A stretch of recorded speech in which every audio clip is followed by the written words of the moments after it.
आपको बोला था, क्या सब पढ़ के आए? जल्दी बोलो, क्या सारे के सारे लोग पढ़ के आए हैं क्या? क्योंकि देखो कॉम्पिटिशन का टाइम बहुत चेंज हो गया, एक-एक क्वेश्चन आपको आना चाहिए। पढ़ के आए हैं कि नहीं? हाँ, वेरी गुड। तो भैया पढ़ना बहुत ज़रूरी है और एक-एक चीज़ों को आप अच्छे से समझेंगे, सीखेंगे, उसके बाद आपको चीज़ें अच्छी होने लगेगी, ठीक है? क्योंकि चलो, तो उम्मीद करता हूँ कि आप सब क्रैश कोर्स पढ़ के आए होंगे, है ना? ताकि आपको सारी चीज़ें पता तो चले कि चीज़ें हैं क्या? ओके। तो कल अपन ने क्या-क्या पढ़ा था? सबसे पहले प्रदीप्ति पदार्थ के बारे में पढ़ा था, है ना? जहाँ अपन ने जाना था कि भैया प्रदीप्ति होने के लिए हमारे पास क्या ज़रूरी है? सर प्रकाश ज़रूरी है। प्रकाश एक प्रकार की क्या होती है? ऊर्जा होती है, ठीक है? ये सारी चीज़ें अपन ने देखी थी। फिर छोटे-छोटे क्वेश्चन्स के बारे में अपन ने बात किया था। अब आज के वीडियो में अपन क्या बात करेंगे? ये सारी चीज़ें हम कल देख चुके थे कि 900 डिग्री सेंटीग्रेड से ज़्यादा यदि किसी प्रदीप्ति पदार्थ को क्या किया जाएगा? गर्म किया जाएगा, तो उसके बाद उसमें से क्या उत्पन्न होता है? सर प्रकाश उत्पन्न होता है, जो विकिरण प्रभाव से संबंधित होता है। ठीक है? चलो, तो अब चलते हैं इससे आगे।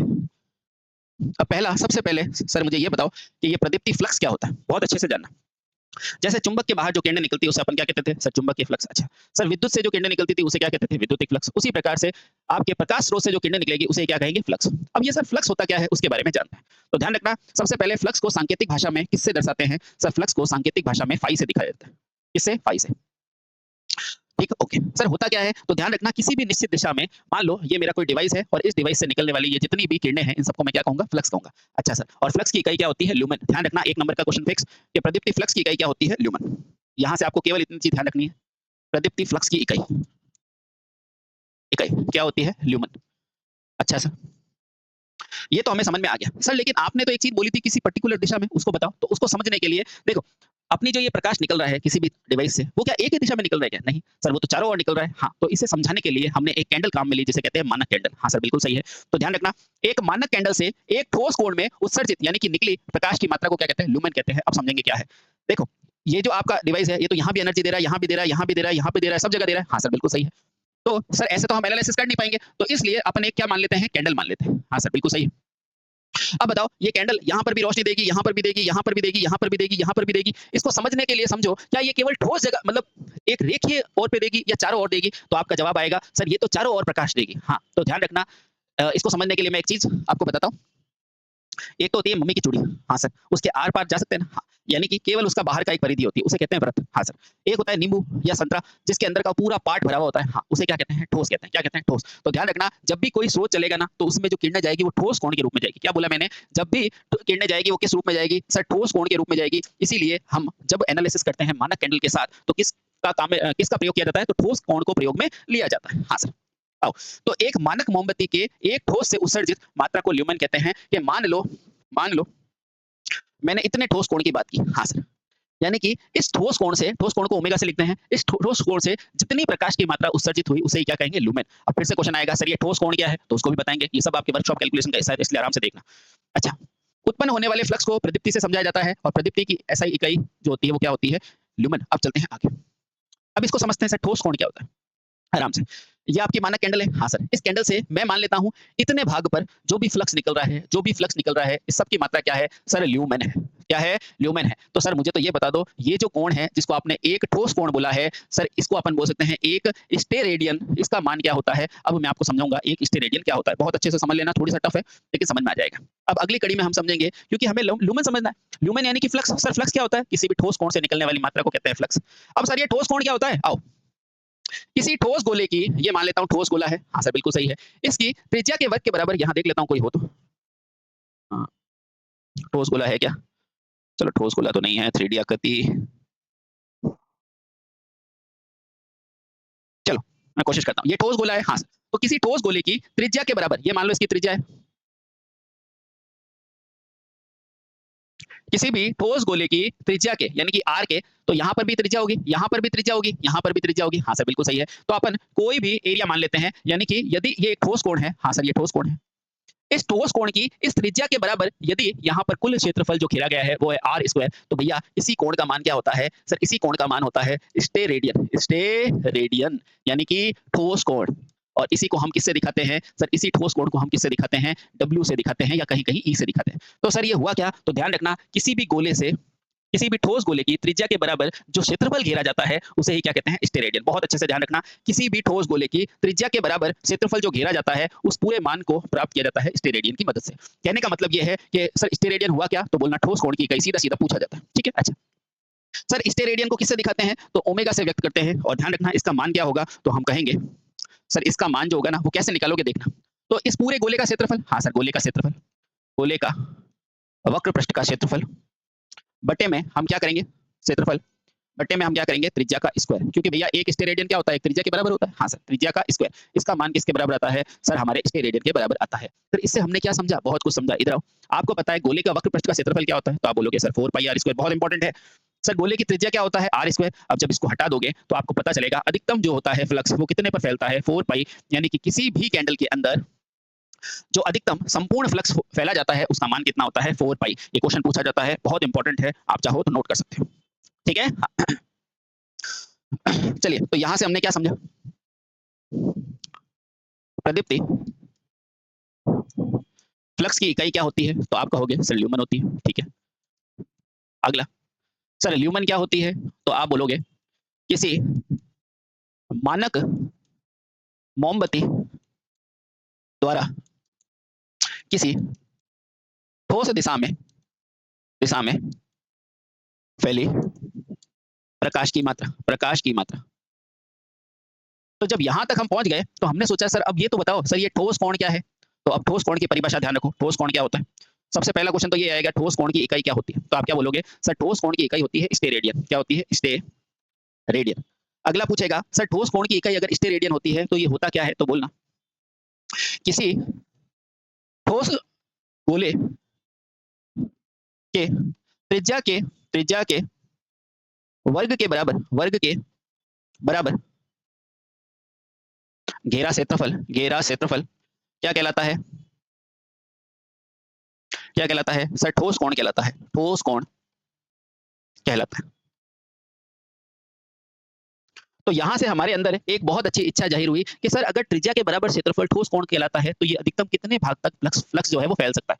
तो हमने समझा कि अगर सर ये मेरी एक मानक मोमबत्ती है, हाँ सर बिल्कुल है, ये मानक मोमबत्ती सर कितने फ्लक्स को फैला सकती है? इसका मान कैसे निकालेंगे? तो हमने बोला कि ये जो ओमेगा मैक्सिमम होता है, तो बताओ अगर ये एक गोला पूरा होता तो इसमें गोले का क्षेत्रफल कितना होता है? पृष्ठीय क्षेत्रफल। तो आप क्या हो गए 4 पाई आर स्क्वायर, और एक स्टेरेडियन द्वारा कितना क्षेत्रफल आता है? R square. इससे काटोगे तो ये क्वेश्चन पूछा जाता है कि अधिकतम फ्लक्स कितना फैला जाएगा? तो आंसर आएगा 4 पाई। यही क्वेश्चन आगे पूछूंगा तो आपको याद होना चाहिए, देख लीजिए।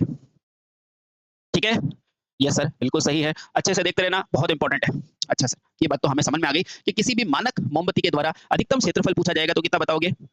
4 पाई। अगर पूछा जाएगा आधे गोले के बराबर कितना होगा? तो 4 पाई की जगह क्या लिखोगे? 2 पाई। क्या ये बात समझ में आ गई क्या? आ गई। बहुत इंपॉर्टेंट है, ध्यान रखना। चलिए, अब एक कदम और आगे चलते हैं। अब यहाँ से हमने ओमेगा बराबर ये निकाल दिया 4 पाई आर स्क्वायर बटा आर स्क्वायर यानी कि 4 पाई। तो अब हम कह सकते हैं कि जो अधिकतम क्षेत्रफल होगा जहाँ फ्लक्स जाता है वो कितना है? 4 पाई। ठीक है। अब जो घन का कोण होता है वो कितने आयाम का होता है? 3 आयाम का होता है। सर इससे हमने क्या समझा?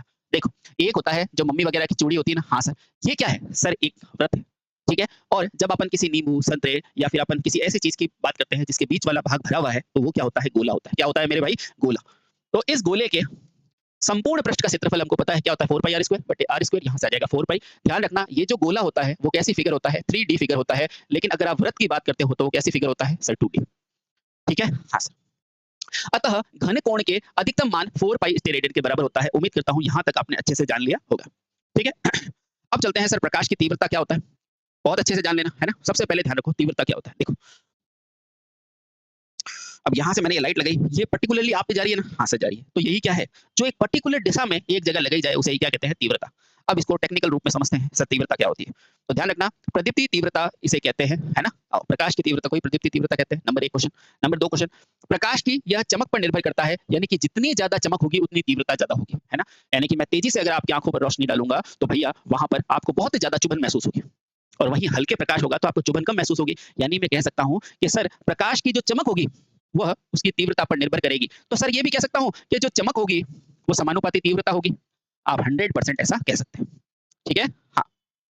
चलो, तो अब हमें ये भी समझ में आ गया सर जो गोले का कोण होता है वो कैसा होता है? तो आप कहेंगे सर ये होता है स्टेरेडियन। कैसा कोण है? तो आप बोलोगे सर ठोस कोण है। सर कितनी विमाएं हैं? तो बोलोगे 3 विमाएं हैं, यानी कि 3D है। ठीक है? अच्छा, अगला हमने जाना प्रदीप्ति तीव्रता। एक एक शब्द को थ्योरी है लेकिन अच्छे से देखना। प्रदीप्ति तीव्रता, सर इस प्रदीप्ति तीव्रता को हम क्या बोलते हैं? ज्योति तीव्रता। ज्योति तीव्रता। तो सर इसी के बारे में पढ़ते हैं क्या कैंडला? हाँ, इसी के बारे में तो समझाता हूँ, ठीक है? तो प्रदीप्ति तीव्रता को ज्योति तीव्रता भी कहते हैं, सर प्रकाशिक तीव्रता भी कहते हैं, प्रकाशिक तीव्रता भी कहते हैं और ध्यान रखना यही जो तीव्रता है वो किसके समानुपाती होती है? चमक के। अब आधे बच्चे सोचेंगे क्या सर तीव्रता और चमक एक ही होती है? नहीं, अलग-अलग होती है। अभी अपन जैसे-जैसे आगे बढ़ेंगे हर चीज़ जानेंगे वन बाय वन। अब चलते हैं। अतः किसी भी प्रकाशिक स्रोत से किसी विशेष दिशा में, किसी पर्टिकुलर दिशा में जैसे मैंने अभी आपको बताया था ना चमक डाल के हाँ सर, किसी पर्टिकुलर दिशा में ठोस कोण पर उत्सर्जित होने वाले प्रकाश के पुंज को ही हम क्या बोलते हैं? तीव्रता कहते हैं। इसे सर हम I द्वारा दिखाते हैं। किससे? I intensity. अच्छा, ये होती क्या है? तो I बराबर होती है ल्यूमेन पर स्टेरेडियन। अच्छा, इसका मात्रक होता है कैंडेला। सर यहाँ से मुझे क्या समझ में आया? यहाँ से आपको ये समझ में आया प्रकाश की तीव्रता का मात्रक। प्रकाश की तीव्रता का मात्रक क्या होता है? तो आप बोलोगे I बराबर होता है ल्यूमेन ल्यूमेन प्रति आराम से देखो यहाँ मीटर स्क्वायर नहीं है, यहाँ क्या है? स्टेरेडियन। हाँ सर, स्टेरेडियन किसी पर्टिकुलर दिशा में स्टेरेडियन। और ध्यान रखना इसे ही अपन क्या बोलते हैं? कैंडेला। क्या बोलते हैं? कैंडेला। बहुत अच्छे से। अब यहाँ पर आधे बच्चों को डाउट आएगा सर एक इससे पहले जो था वो क्या था? तो मैं आपको बताता हूँ 2 मिनट रुको। एक मैं आपने अभी तक क्या पढ़ा? सर एक पढ़ा था लक्स। हाँ सर, प्रदीप्ति की इकाई पढ़ी थी लक्स। ये क्या थी? तो आप बोलते थे सर ल्यूमेन प्रति मीटर स्क्वायर। हाँ सर, बिल्कुल सही है। ल्यूमेन प्रति मीटर स्क्वायर। और अभी आपने क्या पढ़ा है? सर ज्योति तीव्रता। ये क्या है? ये इकाई क्षेत्रफल पर कुल फ्लक्स को बता रहा है। और ये क्या बता रहा है? सर आपको फ्लक्स तो बता रहा है लेकिन पर्टिकुलरली किसी ठोस कोण पर, स्टेरेडियन पर। बहुत इंपॉर्टेंट डिफरेंस है, आधे बच्चों को समझ में ही नहीं आता है ना? तो ध्यान रखना इसे कहते हैं लाइट इंटेंसिटी और इसका मात्रक क्या होता है? कैंडेला होता है। ठीक है? हाँ, पहली डाउट क्लियर हो गई। कैंडेला क्या होती है? ल्यूमेन प्रति स्टेरेडियन यानी कि किसी ठोस दिशा पर फ्लक्स की मात्रा को क्या कहा जाता है? सर कैंडेला कहा जाता है। लेकिन 1 मीटर क्षेत्रफल पर, फिर वो मीटर क्षेत्रफल कहीं पर भी हो, उस पर जाने वाले फ्लक्स की मात्रा को क्या कहते हैं? लक्स कहते हैं। ठीक है? हाँ, और ध्यान रखना इसीलिए इस लक्स को एक नाम से और जाना जाता है, वो क्या होता है? Meter candle. ये वो क्वेश्चन है जो आते हैं एग्जाम में और आप गलत करके आते हो। ठीक है? अब कैंडेला की परिभाषा यानी कि ज्योति तीव्रता की परिभाषा क्या हो जाएगी? सर ज्योति तीव्रता की परिभाषा हो जाएगी इकाई ठोस पर बहने वाले फ्लक्स की मात्रा को कैंडेला कहते हैं। वापस आओ। इकाई ठोस कोण पर, इकाई स्टेरेडियन पर बहने वाले फ्लक्स की मात्रा को कैंडेला कहते हैं, लेकिन इकाई क्षेत्रफल पर बहने वाले फ्लक्स को क्या कहते हैं? लक्स कहते हैं। क्लियर हो गई? हाँ सर। बहुत अच्छे से आपने जान लिया। ठीक है? अब ये समझ में आ गया है तो मैं आगे बढ़ूँ, है ना? बहुत अच्छे से। अब देखो, तो सर एक चीज़ नोट कराओ। हाँ सर, क्या सर यहाँ से मैं ल्यूमेन के बारे में कुछ लिख सकता हूँ? हाँ, लिख सकते हो। यहाँ से मैं क्या ल्यूमेन बराबर लक्स इंटू मीटर स्क्वायर कह सकता हूँ? 100% कह सकते हो। अच्छा, सर यहाँ भी देखो ल्यूमेन है। हाँ सर, ल्यूमेन क्या है? फ्लक्स, भूल मत जाना। सर इस ल्यूमेन को क्या मैं कैंडेला इंटू स्टेरेडियन कह सकता हूँ? तो मैं कहूँगा 100% कह सकते हो, यानी कि फ्लक्स को ऐसे भी लिखा जा सकता है एग्ज़ाम में और ऐसे भी लिखा जा सकता है। बहुत-बहुत ज़्यादा इम्पोर्टेंट। ठीक है? हाँ, क्लियर हो गया क्या? हाँ सर, बिल्कुल क्लियर हो गया। ठीक है? हाँ, अब चलते हैं एक कदम और आगे। क्लियर? क्लियर। यानी कि इधर तक हम समझ में आ गया, हमें समझ में आ गया लक्स क्या होता है, हमें समझ में आ गया कैंडल पावर क्या होता है, हमें समझ में आ गया मानक कैंडल क्या होती है, मानक कैंडल क्या होती है और मानक कैंडल अगर संपूर्ण भाग पर फ्लक्स फैलाती है तो कितना आएगा क्षेत्रफल? 4 पाई। ठीक है? आधे पर फैलाती है तो कितना आएगा? 2 पाई। क्या यहाँ तक बात समझ में आ गई क्या? जल्दी बताओ, यहाँ तक बात समझ में आ गई? बेटा बहुत इंपॉर्टेंट है, एक-एक पॉइंट बहुत इंपॉर्टेंट है, आप अच्छे से समझ लेना, एक-एक पॉइंट इंपॉर्टेंट है, एक-एक पॉइंट की रेपुटेशन है। चलो अब समझते हैं। तो यानी कि अब समझेंगे जब आपको समझ में आ गया है ल्यूमिनस इंटेंसिटी क्या होता है, तो अब समझते हैं इस कैंडल की कोई ना कोई शक्ति होती होगी उसको। ठीक है? बहुत अच्छे से समझेंगे। ठीक है? सबसे पहले प्रदीप्ति फ्लक्स को इकाई कैंडल पावर में व्यक्त की जाती है यानी कि सीपी में व्यक्त की जाती है। ठीक है? सर सीपी में क्यों की जाती है? क्योंकि ये कैंडल है और इसकी ही तो शक्ति है यानी कि क्या है? Candle power. हाँ सर, बिल्कुल सही है। अब मुझे बताओ ये कैंडल है ना? हाँ, तो इसकी शक्ति है। तो भैया इसकी शक्ति क्या होगी? तो आप बोलोगे कैंडला, कैंडला। और अभी पढ़ के आए हो कैंडला होती क्या है? तो तुरंत बोलोगे सर 1 ल्यूमेन प्रति स्टेरेडियन, प्रति स्टेरेडियन। यहाँ तक आप पहुँच गए? हाँ। लेकिन सर ये तो आपने कैंडेला की परिभाषा बताई है, ल्यूमिनस किसकी? सर तीव्रता की परिभाषा बताई है कि वो ल्यूमेन प्रति स्टेरेडियन होती है। वापस देखो सर ये तो तीव्रता की बताई है और तीव्रता केवल एक ही दिशा में होती है। हाँ, बिल्कुल सही है। तो अगर मुझे पूरे कैंडल की शक्ति बतानी होगी तो फिर इस पे को पूरा एरिया लिखना पड़ेगा। मुझे बताओ पूरा एरिया कितना है? यदि ये पूरे एरिया को घेरेगा तो इसकी शक्ति कहाँ आएगी? तो आप बोलोगे 4 पाई। वापस देखो, यदि ये पूरा एरिया घेरेगा तो भैया नीचे क्या लिखोगे? 4 पाई। तो यहाँ से हमने समझ लिया कि एक कैंडल पावर कितनी होती है? ल्यूमेन अपॉन 4 पाई। बहुत इंपॉर्टेंट है। तो यहाँ से अपने को इतना याद रखना है कि एक कैंडल पावर क्या होती है? तो बोलोगे ल्यूमेन अपॉन 4 पाई। ठीक है? अच्छा, सारी चीजें आ चुकी है। अब आपको लोड बिल्कुल नहीं लेना चाहिए क्योंकि टफ पार्ट खत्म हो चुका है। अब देखो, तो आपको अगला फॉर्मूला आता है एक कैंडल पावर बराबर क्या होता है? 1 ल्यूमेन अपॉन 4 पाई। अच्छा, सर ये शक्ति तो है।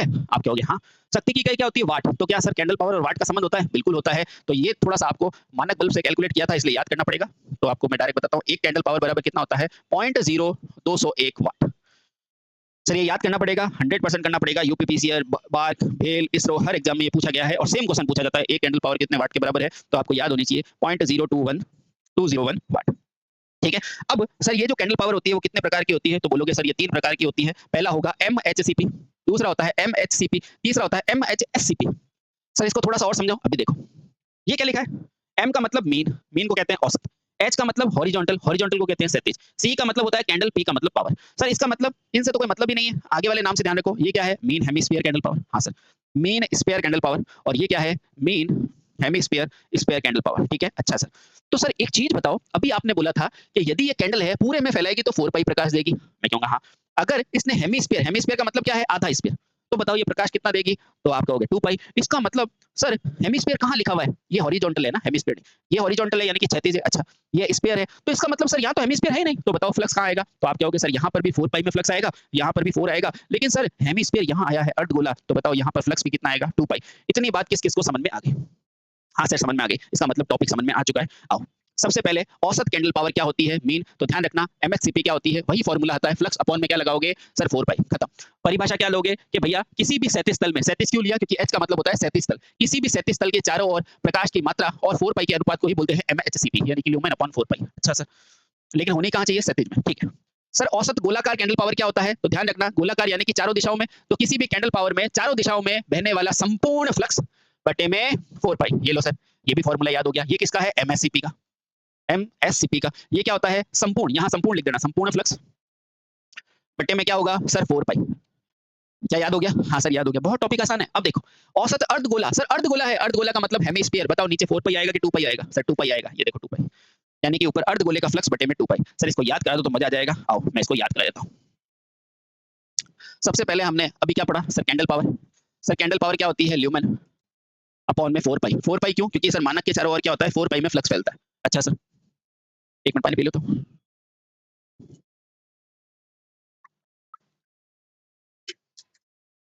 सर मानक के चारों ओर 4 पाई में फ्लक्स फैलता है। अच्छा सर, ये कैंडल पावर कितने प्रकार की होती है? 3 प्रकार की। लेकिन उससे पहले ध्यान रखो सर ये भी तो शक्ति है। हाँ, शक्ति की इकाई वाट होती है। तो बताओ एक कैंडल पावर कितने वाट के बराबर? तो बोलोगे 0.0201, इतना ही है ना? हाँ हाँ सही है। कितना है? 0.0201। कहाँ गया? ये रहा, वाट। हाँ सर ये तो याद हो जाएगा। अब कैंडल पावर 3 प्रकार की होती है। एक क्या होता है? Mean, mean horizontal, horizontal. बाकी थोड़ा सा हिंदी लिख देता हूँ। मीन को कहते हैं औसत, हॉरिजॉन्टल को कहते हैं क्षैतिज, और आगे क्या हो जाएगा? Candle power. ठीक है सर। दूसरा क्या था? मीन स्पेयर, मीन स्पीयर यानी कि औसत गोला, और आगे क्या लिखोगे? सर कैंडल पावर, है ना? और तीसरी थी वो क्या था? मीन हेमिस्फीयर यानी कि औसत अर्धगोला कैंडल पावर। सर अब इसके फॉर्मूले लिखा दो। अभी देखो, देखो मीन हॉरिजॉन्टल है यानी कि क्या कहेंगे इसे? एमएचसीपी। अच्छा सर, ये कितना हो जाएगा? तो देखो एच का मतलब क्षैतिज, तो आप कहोगे क्षैतिज फ्लक्स, क्षैतिज फ्लक्स बटे में क्या करोगे? सर आधा तो नहीं है। हाँ सर, तो क्या हो जाएगा? 4 पाई। ये क्या है? एमएचसीपी।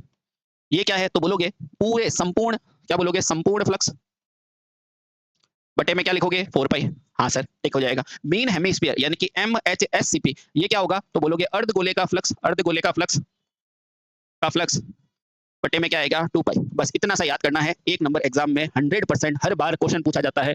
आपको क्वेश्चन आता है, आपको क्वेश्चन देना है, जवाब। ठीक है? हाँ सर। क्या यहाँ तक बात क्लियर हो गई? एक बार पढ़ लो।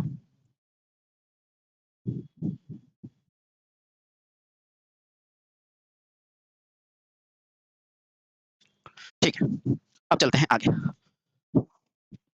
अब सर आपने बताया था कि जो तीव्रता होती है ना, तीव्रता वो किसके समानुपाती होती है? तो मैंने बोला था चमक के।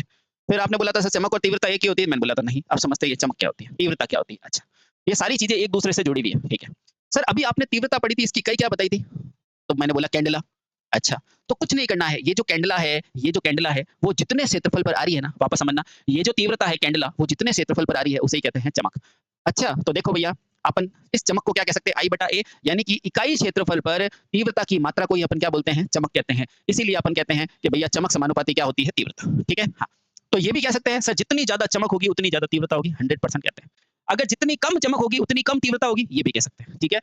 तो देखो किसी प्रकाशिक वस्तु में किसी सतह के प्रति इकाई क्षेत्रफल पर जो तीव्रता का मान होता है उसे ही चमक कहते हैं। ध्यान रखना, चमक को कहते हैं कैंडला प्रति मीटर स्क्वायर। देखो यहाँ से देख सकते हैं, या कैंडला प्रति सेंटीमीटर भी कह सकते हैं। कभी मीटर में नहीं आया तो सेंटीमीटर में आ सकता है। ठीक है? चलो, तो उम्मीद करता हूँ 7वां पॉइंट भी आपको समझ में आ गया होगा। चमक, चमक क्या होता है? तो आप बोला सर ये तीव्रता के समानुपाती होता है, तीव्रता के समानुपाती होता है। ये सारे क्वेश्चन बेटा जब एग्जाम में आते हैं ना तो अच्छे-अच्छे बच्चे नहीं कर पाते। समानुपाती होता है। और दूसरा ध्यान रखना जो चमक होता है ना, इसको अपन कह सकते हैं आई, तीव्रता को आई कह सकते हैं। और जब समानुपाती का चिन्ह हटता है तो आ जाएगा I बटा A। यानी कि मैं कह सकता हूँ इकाई क्षेत्रफल पर जो तीव्रता है उसे ही क्या कहेंगे? चमक। ठीक है? अब इसकी इकाई निकाल लो। सर तीव्रता की इकाई क्या होती है? तो आप बोलोगे सर तीव्रता की इकाई होती है कैंडेला। सर क्षेत्रफल की इकाई क्या होती है? Metre square. तो सर इसकी इकाई क्या हो जाएगी? Candela meter square. बहुत बहुत इंपॉर्टेंट। ठीक है? अब अगला टॉपिक है चौंध। अच्छा जी, चौंध क्या है? ग्लेयर क्या है? देखो, इस चमक को कहते हैं ब्राइटनेस। ठीक है? आपने सूर्य के सामने देखा है? हाँ, तो 1 मिनट देखोगे, 2 मिनट देखोगे, फिर इधर देखोगे, आपको कुछ दिखाई देगा क्या? नहीं। उस स्थिति को क्या कहते हैं? चौंध कहते हैं। तो ध्यान रखना, जब किसी भी बहुत ज़्यादा इंटेंसिटी वाली वस्तु को हम देखते हैं और उसके बाद हमें कुछ दिखाई नहीं देता है, उस घटना को क्या कहते हैं? चौंध कहते हैं, है ना? आइए, अब इसको समझते हैं सर ये क्या है? बहुत इंपॉर्टेंट टर्म्स है। किसी प्रकाश स्रोत द्वारा तीव्र प्रकाश जिसे आंखें देख नहीं सके, उस और कष्ट का अनुभव करे, उस घटना को क्या कहते हैं? चौंध। जैसे कि सूर्य को सीधा देखने का अनुभव क्या कहलाता है? चौंध कहलाता है। ठीक है? हाँ, समझ में आ गई? यानी कि ऐसी घटना जहां अपन किसी चीज को फेस कर रहे हैं और उससे अपनी आंखों में चुभन आ रही है, उसे कहते हैं चौंध। ठीक है? बता दोगे? ठीक है। अब सर प्रदीप्ति दक्षता क्या होती है? इसको समझा दो। इधर आओ, समझा देते हैं। प्रदीप्ति दक्षता, कोई भी चीज रटने की कोशिश मत करना, इसको सीखने के हिसाब से सीखोगे तो हर चीज समझ में आ जाएगी। अच्छा, सर ये लट्टू है। हाँ सर। इस लट्टू से क्या निकल रहा है? ये प्रकाश निकल रहा है। हाँ, ये प्रकाश मूल रूप से क्या है? तो बोलोगे फ्लक्स। क्या है? फ्लक्स। और ज्योति फ्लक्स को आप क्या बोलते हैं? ल्यूमन बोलते हैं कि नहीं बोलते हैं? हाँ सर, 100%। अब बताओ, क्या ये फ्लक्स क्या यूं हाथ जोड़ के खड़े होंगे तो चल जाएगा क्या? नहीं, इसको क्या देनी पड़ेगी? सप्लाई। सप्लाई से क्या आ रही है? सर विद्युत। देखते रहे ना, सप्लाई से क्या आ रही है? विद्युत। यानी कि ये क्या आ रही है सर? विद्युत। अच्छा सर, मुझे बताओ सर ये क्या चीज है? ये भी शक्ति है और ये क्या है? शक्ति है। तो अब दुनिया में कोई भी दक्षता होगी वो क्या होगी? सर आउटपुट बटे सॉरी, आउटपुट बटे में इनपुट। हाँ सर, बिल्कुल सही है। दुनिया की कोई भी दक्षता होगी वो क्या होगी? आउटपुट बटे में इनपुट। आउटपुट में मुझे क्या मिला है? तो आप कहोगे ल्यूमेन। सर इनपुट में इसको वोल्टेज और करंट दोनों मिली है, तो दोनों मिलके क्या होती है? पावर। तो ये क्या होती है? पावर। पावर को कहते हैं वाट। अब आप कभी नहीं भूलेंगे कि भैया प्रदीप्ति दक्षता की इकाई क्या होती है, तो आप तुरंत बोलेंगे आउटपुट बटे में इनपुट। आउटपुट होता है वाट, इनपुट आउटपुट होता है ल्यूमेन, इनपुट होता है वाट, यानी कि ल्यूमेन प्रति वाट। क्या कभी भूलेंगे क्या? नहीं सर, नहीं भूलेंगे। एक एक चीज मैं आपको समझा रहा हूँ और बहुत बहुत इंपॉर्टेंट है, वापस से रिवाइज कर लो। सबसे पहले फ्लक्स। फ्लक्स की इकाई क्या होती है? तो बोलेंगे ल्यूमेन। ठीक है सर। उसके बाद बात करेंगे लक्स। प्रदीप्ति की इकाई क्या होती है? लक्स। वो क्या होती है? सर ये ल्यूमेन तो होता है, प्रति मीटर स्क्वायर होता है। ठीक है। इसके बाद अपन ने तीव्रता की बात की गई, तीव्रता की। और तीव्रता क्या होती है? सर ल्यूमेन तो होता है, लेकिन उसके नीचे क्या होता था? सर ठोस कोण, यानी कि स्टेरेडियन। स्टेरेडियन, हाँ सर। इसी को अपन ने क्या बोला था? कैंडिला। कैंडिला। ठीक है? हाँ। अब जब कैंडल आ गई तो हमारे पास आ गई कैंडल। हाँ सर। और इस कैंडल के अंदर अगर संपूर्ण भाग घेरे तो कुल फ्लक्स कुल अधिकतम ठोस कोण कितना आता है? तो बोलोगे 4 पाई। इतनी बात समझ में आ गई? आगे इसके बाद हमने क्या पढ़ा था? हमने पढ़ा था ज्योति शक्ति, या अपन ऐसे कह सकते हैं प्रदीप्ति शक्ति। सर प्रदीप्ति की शक्ति क्या होती है? तो आप बोलोगे कैंडल की पावर, है ना? वो कितनी होती थी? तो आपने बोला कि सर ये जो ल्यूमेन है ना, ल्यूमेन नहीं सॉरी, ये जो कैंडला है ना आपका, जो तीव्रता है कैंडला, इसको अगर संपूर्ण भाग पे फैला दिया जाए तो इसे कहते हैं शक्ति, और नीचे क्या आ जाएगा? 4 पाई। बिल्कुल सही। ठीक है। अब यहां से हमें ये भी समझ में आया, सर अगर मान लो अभी तो आपने बोला कि सर ये संपूर्ण में है, मान लो संपूर्ण में नहीं होता और आधे पर ये प्रकाश फैलाता तो इसे अर्धगोला कहते हैं। हाँ, तो अब हमारे समझ में आई ये शक्ति भी कितने प्रकार की होगी? 3 प्रकार की। एक होगी मीन स्पेरिकल, या डायरेक्ट लिखता हूं मीन हॉरिजॉन्टल कैंडल पावर। हाँ सर। एक क्या होगी? Mean sphere candle power. हाँ सर। और एक क्या होगी? Sir mean mean hemi circle sphere candle power. Hemi circle का मतलब क्या है? अर्धगोला। इसको मैं अलग से लिख देता हूँ, पेन छोटा है, क्वेश्चन 100% आएगा। ये क्या है? अर्धगोला। और ये एच का मतलब क्या है? क्षैतिज। ठीक है? हाँ। अब चलते हैं सर MHCP क्या होता है? तो बोलोगे जो आपके क्षैतिज का फ्लक्स है, क्षैतिज का फ्लक्स है बटे में 4 पाई। अच्छा सर, मीन स्क्वायर में क्या होगा? तो आप बोलोगे संपूर्ण फ्लक्स बटे में 4 पाई। लेकिन यहां पर क्या होगा? सर अर्धगोले का फ्लक्स, अर्धगोले का फ्लक्स बटे में नीचे क्या आएगा? सर 2 पाई। यहां तक हम अच्छे से जान चुके हैं। ये सारी चीजें मैं एक साथ लिख रहा हूं ताकि आपको याद रहे। सर इसके बाद हम आगे बढ़कर पहुंचे थे, ज्योति तीव्रता पढ़ ली, अब अपन पढ़ रहे थे चमक। सर ये चमक क्या होती है? तो मैंने बोला था चमक समानुपाती क्या होती है? तो आप बोलोगे तीव्रता के। हाँ सर। सर ये इसका फॉर्मूला क्या होता है? चमक बराबर I बटे में A, यानी कि इकाई क्षेत्रफल पर जो चमक है उसे ही क्या कहते हैं? तीव्रता। और तीव्रता की इकाई क्या होती है? कैंडेला प्रति मीटर स्क्वायर। यहां तक समझ में आ गई? आगे अब उसके बाद एक और घटना आपने पढ़ी थी जिसको कहते हैं चौंध। डायरेक्ट याद रखो, सूर्य को यदि बहुत देर तक देखें तो बाद में अन्य चीजें नहीं दिखती, अन्य चीजें नहीं दिखती। भैया इस घटना को ही हम क्या बोलते हैं? चौंध कहते हैं। ठीक है? ओके। इंग्लिश में क्या कहते हैं सर इसको? तो इंग्लिश में ध्यान रखना, इसे कहते हैं ग्लेयर। और चमक को क्या कहते हैं? ब्राइटनेस।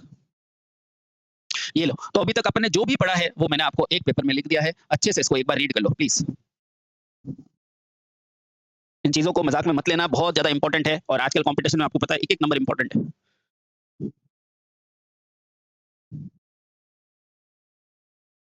ठीक है? हाँ सर, यहाँ तक बात हमारे समझ में आ गई। चलो, अब चलते हैं एक कदम आगे। अब सर इसके बाद क्या है? तो अब अगला चलेंगे अवशोषण गुणांक। अब बताओ सर अवशोषण गुणांक क्या है? देखो, अवशोषण का मतलब कोई चीज़ खुद में ले लेना, उसे कहते हैं अवशोषण। जैसे मान लो मेरे ब्लैक कलर का कपड़ा पहना हुआ है, मान लो। तो ब्लैक कलर का कपड़ा क्या करता है? जितनी भी हीट आती है वो अपने अंदर अवशोषित कर लेता है। हाँ सर। अगर उसने 100% ऊष्मा को अपने अंदर ले लिया है, तो इसका मतलब उसने रिफ्लेक्ट कितना किया है? तो आप बोलोगे 0। तो यानी अवशोषण क्या हो गया? 100%। अगर मान लो मेरे व्हाइट कलर का चोला पजामा पहना हुआ है और मैंने 100% चीज़ों को बाहर भेज दिया है, तो अवशोषण कितना किया? तो 0। वही कॉन्सेप्ट है। तो देखो, जब प्रकाश किसी भी तल से परावर्तित होता है तो कुछ ना कुछ तल में अवशोषित कर लेता है। इसे ही अपन क्या कहते हैं? अवशोषण गुणांक कहते हैं। बहुत अच्छे से समझ में आ जाएगा। यानी कि मैं कह सकता हूं अवशोषण गुणांक क्या होता है? अवशोषित प्रकाश बटा आपतित प्रकाश। बहुत ही आसान। ठीक है? देखो, ये सतह है, यहाँ कोई प्रकाश आ रहा है, इसने कुछ अवशोषित कर लिया, बाकी भेज दिया। तो जो अवशोषित किया है ना, इसे कहते हैं अवशोषण गुणांक। बहुत अच्छे से याद कर लेना। अवशोषण गुणांक में ऊपर क्या आएगा? अवशोषित प्रकाश, और नीचे क्या है? आपतित प्रकाश। यानी कितना अवशोषित किया बटा आपतित का अनुपात क्या कहलाता है? अवशोषण गुणांक। पहला अवशोषण गुणांक क्या होता है? तो आप तुरंत कहेंगे सर ये प्रकाश आ रहा है। हाँ सर। इसमें कुछ तो ये क्या करेगा? अपने अंदर ले लेगा, बाकी ये बाहर भेज देगा। तो जो अपने अंदर लिया है ना, उसे कहते हैं अवशोषण। ये कौन सा है? तो सर अवशोषित प्रकाश। सर ये क्या है? आपतित प्रकाश। आपतित का मतलब आने वाला प्रकाश। और ये क्या है? सर परावर्तित प्रकाश। परावर्तित प्रकाश। तो सर मुझे ये बताओ कि ये अवशोषण गुणांक का फॉर्मूला क्या हो गया? तो अवशोषण यानी कि कितना लिया, यानी कि कितना अवशोषण किया, तो अवशोषित प्रकाश बटे में सर कितना आया, यानी कि आपतित प्रकाश। इस मात्रा को ही हम क्या बोलते हैं? सर अवशोषण गुणांक कहते हैं। बहुत बहुत इंपॉर्टेंट। ठीक है? हाँ सर। ओके। अगला क्या आता है? अगला आता है सर परावर्तन गुणांक। सेम टू सेम, यानी कि कितना परावर्तित किया बटा कितना आया। आओ यही एग्जांपल से समझा देता हूँ। देखो ये किरणें आई है, हाँ, उसमें से कुछ तो अवशोषित हो गई है और कुछ क्या हो गई? परावर्तित हो गई है। तो अभी कौन सा गुणांक चाहिए? परावर्तन का गुणांक। तो इधर लिख दो सर परावर्तन गुणांक क्या हो जाएगा? बहुत अच्छे से याद आ जाएगा आपको। तो आप कहोगे सर परावर्तन गुणांक यानी कि परावर्तित प्रकाश बटे में सर टोटल जितना आया है ना, आपतित प्रकाश। आपतित प्रकाश। एक एक बुक की लाइन क्लियर हो जाएगी। ठीक है? हाँ सर। ये समझ में आ गया। अब तीसरा है पारेषण गुणांक। सर ये क्या बोला है? बहुत अच्छे से देखो इधर। अब इसी चित्र के अंदर चलो, इसी चित्र के अंदर देखो। इसी चित्र में मैं आपको पारेषण गुणांक बताता हूँ। देखते रहना। अब यहाँ से कुछ किरण आई है, कुछ तो अवशोषित हो गई है इस पृष्ठ के अंदर, और कुछ क्या हो गई? परावर्तित हो गई है, तो परावर्तन गुणांक लिख दिया। अवशोषित हो रही है तो अवशोषण। लेकिन कुछ ऐसी भी तो किरणें थी जो इसके आगे चली गई। हाँ, ऐसा मान सकते हैं ना? तो ये क्या है? पारेषण गुणांक। पारेषण जैसे पारेषण लाइन होती है ना, उस तरह से कुछ किरणें सीधी की सीधी निकल जाएगी, उसे क्या कहते हैं? पारेषित किरणें। तो भैया यहाँ से पारेषित आएगा तो क्या आएगा? पारेषित प्रकाश बटे आपतित प्रकाश। बहुत अच्छे से देख लो कि सर ये वाली किरणें कौन सी है? पारेषित। जिसने पार कर लिया है तल को, उसे कहते हैं पारेषित प्रकाश। तो अब बताओ, कोई मुझे पूछेगा कि बता पारेषण गुणांक कितना होगा, तो बता दोगे? पारेषण गुणांक कितना होगा? तो आप तुरंत बोलोगे सर पारेषण में क्या इसकी जरूरत है क्या? नहीं। इसकी जरूरत है क्या? नहीं। किसकी जरूरत है? इसकी। तो ऊपर आएगा पारेषित प्रकाश बटा अवशोषित प्रकाश। ठीक है? हाँ। सर क्वेश्चन कैसे पूछेगा? एक क्वेश्चन बताता हूं ताकि आपको सारी के सारी डाउट ही खत्म हो जाए सारा। देखो, यदि किसी तल पर टकराने के बाद ये एक एग्जाम्पल है ना। हाँ, तल पर टकराने के बाद 20% परावर्तित के बाद किरण किरणें 20% परावर्तित हो गई, 20% अवशोषित हो गई, शेष पारेषित हो गई, पारेषित हो गई। तो पहला पारेषण गुणांक बताओ, दूसरा अवशोषण गुणांक बताओ, तीसरा परावर्तन गुणांक बताओ। अब बताओ इसमें कोई टाइम लगेगा क्या? नहीं सर। ये देखो, मान लो 100% किरणें आ रही है। हाँ सर, ये पृष्ठ से टकराई, कितनी अवशोषित हो गई? 20% क्या हो गई? सर अवशोषित। ओके। आगे क्या दे रखा है? 20% परावर्तित। ओके। 20% क्या हो गई? परावर्तित हो गई। अब सर पारेषित कितनी हुई? ये बोल रहा है शेष सभी पारेषित हो गई। शेष का मतलब इन दोनों में से बच्ची भी आगे चली गई, है ना? अब बताओ 20 यहाँ चली गई, 20 यहाँ चली गई, 20 और 20 40, यानी कि बच्चा कितना? 60% पारेषित हुई कि नहीं हुई? हाँ सर। बाकी 100 हो गई। ठीक है। पारेषित गुणांक में ऊपर क्या आता है? सर कितनी पारेषित हुई? तो आप कहोगे 60। तो ऊपर कितना रखोगे? 60%। नीचे कितने में से? जितनी आपतित हुई है टोटल 100%, काटोगे कितना आ जाएगा? सर 0.6। खत्म। सर अवशोषित कितनी अवशोषित हुई है? सर 20, कितने में से 100 यानी कितना हो जाएगा 0.2। परावर्तित कितनी परावर्तित हुई है? सर 20 बटे में 100 यानी कि 0.2। बोलो कितना आसान है। ऐसे क्वेश्चन को हम छोड़ के आते हैं। ठीक है, चलो। तो पारेषण गुणांक समझ में आ गया? हाँ सर। अवशोषण गुणांक समझ में आ गया? हाँ सर। अब अपना इल्यूमिनेशन कार्य समझ शुरू होता है कि भैया अलग-अलग कार्य के लिए अलग-अलग आपको प्रकाश की मात्रा चाहिए। जैसे मान लो अस्पताल में कोई ऑपरेशन कर रहा है तो उसको ज़्यादा प्रकाश चाहिए। हाँ, कोई घर में अगर कार्य कर रहा है तो उसको ज़्यादा प्रकाश चाहिए। हाँ, तो इस तरह हर काम के लिए अलग-अलग मुझे प्रकाश की मात्रा चाहिए। तो अब हम समझते हैं कौन-कौन सी जगह पर कितना-कितना प्रकाश की मात्रा की आवश्यकता होगी। ठीक है? हाँ, चलिए तो शुरू करते हैं। सबसे पहले कुछ ऐसा डेटा है जो आपको कभी ज़िंदगी में नहीं भूलना है। जैसे जो सूक्ष्म काम होता है, छोटा-छोटा बारीक काम होता है, प्रूफ रीडिंग का काम होता है, वहाँ कितना प्रकाश चाहिए? सर 250 से लेके 500 ल्यूमेन चाहिए।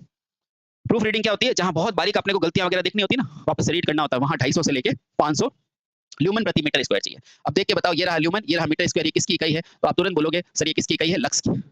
तो कभी-कभी इसको ऐसे भी लिख सकता है 200 से 500 लक्स, तो कन्फ्यूज़ मत होना।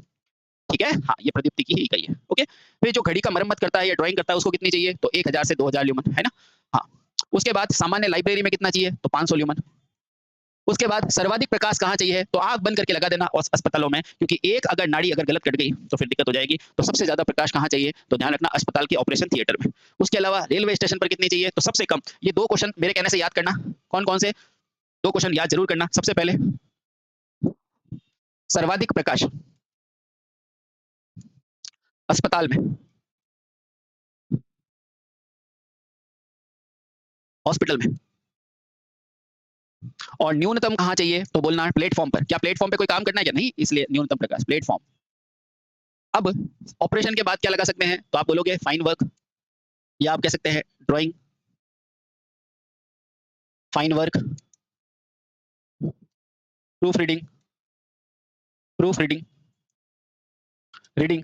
उसके बाद आप कह सकते हैं लाइब्रेरी। फिर उससे कम कहाँ चाहिए? घरों में। और सबसे कम कहाँ चाहिए? प्लेटफ़ॉर्म में। ये छोटी-सी चीज़ें आप याद रखना, है ना? ऑपरेशन में सबसे ज़्यादा चाहिए, उसके बाद आपको drawing, fine work, proof reading, उसके बाद लाइब्रेरी, घर और प्लेटफ़ॉर्म। इस तरह से आपको अलग-अलग प्रकार से रोशनी चाहिए, ठीक है? चलो। अब सर इन पे कोई भी कारक होता है क्या? 100% कारक होता है। मान लो आपके जस्ट पास में कोई ट्यूबलाइट लगी हुई है, तो ये आपके पास में लगी हुई है तो आपको ज़्यादा रोशनी देगा। हाँ, यही रोशनी अगर मैं बहुत दूर लगा दूँ तो सर कम देगा। यही तो कारण है। तो भैया प्रकाशिक तल की जगमगाहट 3 कारणों से निर्भर करती है। पहला क्या है? सर स्थान से ऊँचाई का अनुपात, यानी कि आपके स्थान और ऊँचाई के बीच में कितना संबंध है उस पे। दूसरा इसका उपयोगिता गुणांक कितना है, और तीसरा इसका अपवाद गुणांक यानी कि डेप्रिसिएशन गुणांक कितना है। इन सारी चीज़ों के बारे में पढ़ना है। ठीक है? ये याद रख लेना, अस्पताल में सबसे ज़्यादा चाहिए। सबसे पहले ऊँचाई और स्थान का अनुपात। सर ये क्या है? तो ध्यान रखना जैसे-जैसे ऊँचाई बढ़ेगी तो क्या होगी? लाइट घटेगी। यानी कि जैसे-जैसे ऊँचाई बढ़ती है तो तीव्रता क्या होती है? घटती है। इसीलिए बड़े कमरे में एक से ज़्यादा लाइट लगाई जाती है। ठीक है?